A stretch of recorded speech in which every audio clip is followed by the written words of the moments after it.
ছাত্র জনতার গণ অভ্যুত্থানে স্বৈরাচার শেখ হাসিনা সরকারের পতনের পর দেশের বিভিন্ন প্রান্তে হিন্দু সম্প্রদায়ের নাগরিকদের বাড়িঘরে হামলার অভিযোগ ওঠে। তবে এসব হামলার ৯৮ ভাগই ছিল রাজনৈতিক। মানবাধিকার সংস্থা অধিকারের বার্ষিক প্রতিবেদনে এ তথ্য উল্লেখ করা হয়েছে।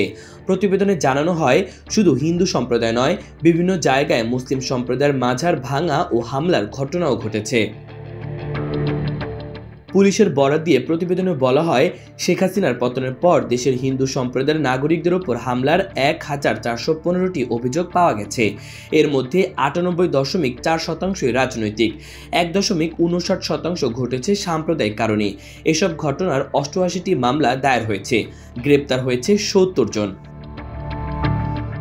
অধিকার বলছে, গত বছর প্রতিবেদন প্রস্তুতকালীন সময় বাংলাদেশের রাজনৈতিক পরিস্থিতির ব্যাপক পরিবর্তন ঘটে। জুলাই মাসে শিক্ষার্থীদের কোটা আন্দোলন শুরুর পর ছাত্র জনতার গণ অভ্যুত্থানে ৫ আগস্ট কর্তৃত্ববাদী হাসিনা সরকারের পতন ঘটে এবং দেশ ছেড়ে ভারতে পালিয়ে যেতে বাধ্য হন হাসিনা। জুলাই আগস্টের এ অভ্যুত্থান দমন করতে গিয়ে হাসিনা সরকার গণহত্যা সহ ব্যাপক মানবাধিকার লঙ্ঘন করে।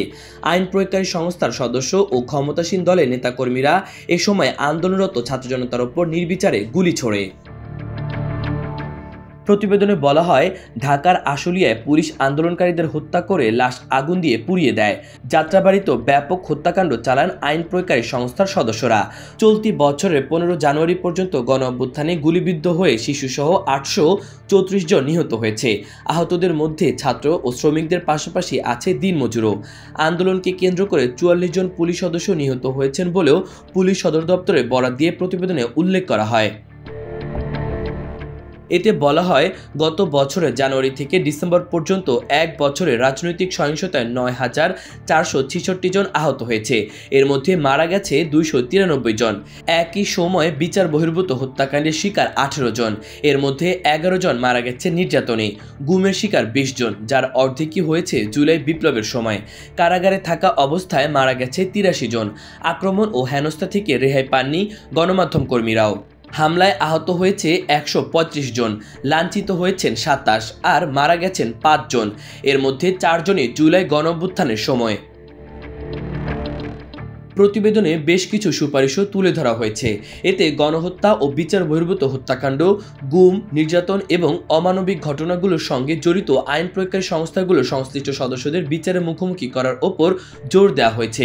একই সঙ্গে নির্যাতন ও হেফাজতে মৃত্যু নির্ধারণ আইন ২০১৩ বাস্তবায়ন করতে এবং রিমান্ডে নামে নির্যাতন বন্ধের জন্য ব্লাস্ট বনাম বাংলাদেশ মামলার হাইকোর্ট ও আপিল বিভাগের নির্দেশনা মেনে চলার তাগিদও দেওয়া হয়।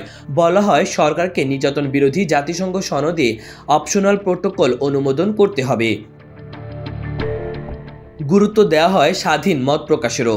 সুপারিশে বলা হয়, সর্বস্তরের মত প্রকাশ ও গণমাধ্যমের স্বাধীনতা নিশ্চিত করতে হবে। সাংবাদিক সহ সব মানবাধিকার কর্মীর বিরুদ্ধে দায়ের করা সব হয়রানিমূলক মামলা প্রত্যাহার এবং তাদের ওপর হামলার ঘটনাগুলোর সুষ্ঠু তদন্ত সাপেক্ষে দোষী ব্যক্তিদের বিচারের মুখোমুখি করতে হবে।